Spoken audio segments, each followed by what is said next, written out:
The 7 habits unfolded. What we're going to do in this slide is try and understand how the 7 habits were formulated by Stephen Covey.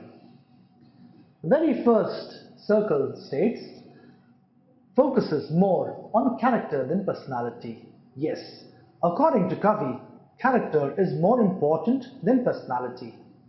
Why is this so? Covey states that character is our inner self, while personality is the superficial presence or the superficial parameters that we present to others. Hence, Covey emphasizes on creating a better character and automatically a better personality. Covey has gone ahead and crystallized knowledge of more than 200 books. Covey has researched a lot into different habits, different effectiveness measures, and has come up with the 7 habits. Covey explains to us that we need to think positively and to take responsibility. So these 3 elements are essentially the crux of the 7 habits and will be reiterated in the subsequent slides of this presentation. Let us go ahead to the next slide, in which we have a video by Stephen Covey on the 90-10 principle. In the 90-10 principle, Covey explains how we can create our own atmosphere and how can we react to certain situations without getting hassled in life. So let us go ahead and look at this video.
So friends, after having gone through this video, don't you think certain situations can be handled in a better manner?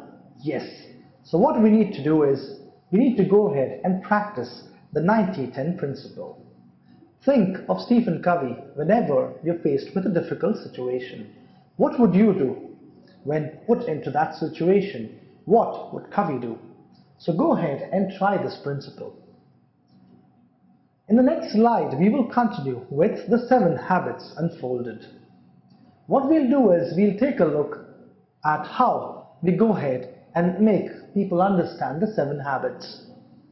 As I said, habits 1, 2 and 3 relate to private victory. These habits take you from a level of dependence to independence. The very first habit that I would like to explain to you is 1. Be proactive. The second habit is begin with the end in mind. The third habit which leads to a private victory is put first things first. These 3 habits will be discussed in detail, along with certain stories and anecdotes for you to understand these habits. After reaching a stage of independence, we need to move to the next level. After practicing the 3 habits rigorously, we need to move to the level of interdependence, and this is done with the help of the next 3 habits. The 4th habit which Covey has suggested is think win-win. The 5th, seek first to understand and then to be understood. The 6th habit is about synergizing with people. This takes us or elevates us to a level of interdependence. After having reached the interdependence stage, what we need to do is we need to maintain or practice or continue doing the good work or practice these 6 habits, and this is done with the aid of the 7th habit, which is sharpening the saw. A lot of interesting stories, techniques and tips will be discussed with you in detail while discussing these 7 habits. Let us go ahead and look at habits for private victory. As discussed in the previous slide, we have 3 habits of private victory. The first habit is be proactive. What is being proactive? Proactiveness is nothing but taking responsibility of a situation, creating insight and thinking before a situation arises. Begin with the end in mind. We all should have a set goal or a blueprint in life. We need to go ahead and focus on achieving certain objectives. Thus, that is nothing but begin with the end in mind. The next thing, or the 3rd habit in the private victory, is put first things first. This is nothing but the aspect of prioritization. Time management is a crucial aspect in today's global world. So we will discuss more about time management in putting first things first.